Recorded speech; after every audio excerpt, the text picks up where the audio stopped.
السلام علیکم ملګرو. الله تعالی دې وکړي تاسو برته ټول روغ او جوړ اوسئ. دوستانو نوې ویډیو کې موږ تاسو ته د فایل منیجر یو ډېر مهم او یو ډېر پټ سیټینګ درښیو. تاسو څنګه کولی شئ خپلې ځینې شخصي ډاټاوې تاسو بغیر له کوم اپلیکیشنه تاسو په هماغه فایل منیجر کې تاسو پټ کړئ. ډېر اسانه او ډېره مهمه طریقه ده. دوستانو ویډیو راځي تر اخره پورې وګورئ او دغه ویډیو چې لږ مخکې تاسو تر اوسه زموږ ویډیو لایک کړی نه وي تاسو مهرباني وکړئ زموږ ویډیو لایک کړئ، چینل مو سبسکرایب کړئ او دغه ویډیو مو خامخا له نورو دوستانو سره هم شریک کړئ.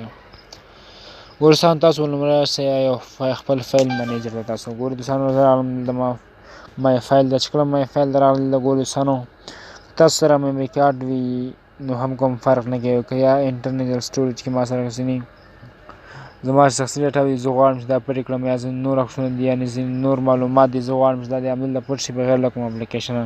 دې لپاره تاسو ګورئ زه راځم دوستانو د کین ماسټر کې ګورئ دغه ویډیو ده زه غواړم دا لومړنۍ ویډیو د څوک ونه ګوري. دې لپاره تاسو راشئ په دې ویډیو باندې کلیک وکړئ، دا سلیکټ چې کله مو سلیکټ کړئ بیا راشئ په دې 3 ډاټا چې دي په دې باندې کلیک کړئ. چې کله مو په دې باندې کلیک بیا به دلته ګورئ دوستانو دا لومړنی موو کاپي او دا درېیم اپشن چې دی رینیم تاسو په دې رینیم باندې کلیک کړئ. چې کله مو په رینیم باندې کلیک کړل دلته ګورئ دوستانو دغه د ویډیو نوم سلیکټ ده موږ سره تاسو کو د ویډیو نوم لرې کوئ یا نه لرې کوم فرق نه کوي. زه خاص راځم دلته یو نوم ورکوم دې ته ګوره HH ما ورکړم. که نوم تاسو بدلوئ یا نه بدلوئ کوم فرق نه کوي خو دغه د ویډیو نوم نه مخکې دلته ګورئ دوستانو موږ ته اپشن ده دغه دلته ګورئ دوستانو د ویډیو مخکې دلته موږ خاص یو ډاټ به ورکوو. د ویډیو نوم چې دی د دې څخه مخکې موږ دلته یو ډاټ ورکوو.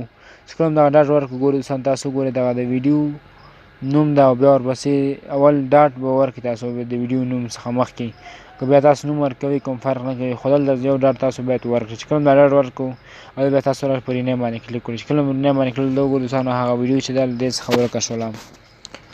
همداسې دوستانو تاسو کولی شئ یو بل ځینې عکسونه وي تاسو کولی شئ هغه له دې څخه ورکه یم. ګوره زه راځم دغه د وټساپ کوم فولډر چې دا تاسو ته راشئ په دې باندې کلیک کړئ. چې کله مو بیا راشئ دې ته او بیا رینیم ته په رینیم باندې کلیک کړئ دا ستاسو د وټساپ څخه مخکې یو ډاټ او دې ته رینیم تاسو ګورئ وټساپ هغه هم له دې څخه ورک شو. ګوره دوستانو دغه ګورئ دې څخه دغه ویډیو چې وله هم ورک شو او دا د وټساپ کوم اپلیکیشن دا هم ورک شو. خو دغه د پیدا کول چې دا موږ بېرته له کوم څخه پیدا کوو دې لپاره تاسو راشئ په کوم 3 ډاټا چې دي تاسو بیا به هم دې باندې کلیک کړئ. چې کله په دې باندې کلیک کړو بیا به تاسو راشئ په دې سیټینګ باندې کلیک وکړئ. ګوره چې ما په سیټینګ باندې کلیک وکړو بیا تاسو سکرول ډاون لاندې به راشئ.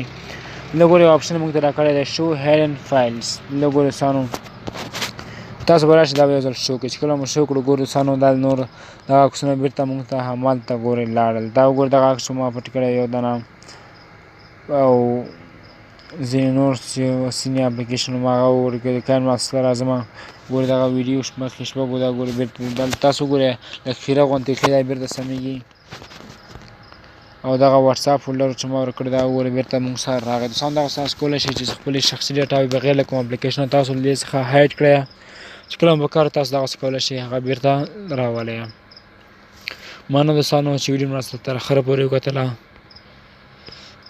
که چېرې تاسو زموږ ویډیو خوښ شوي ویډیو لایک کړئ او چینل هم سبسکرایب کړئ. ویډیو مو خامخا له نورو دوستانو سره هم شریک کړئ چې نور دوستان هم له هغې څخه ګټه واخلي.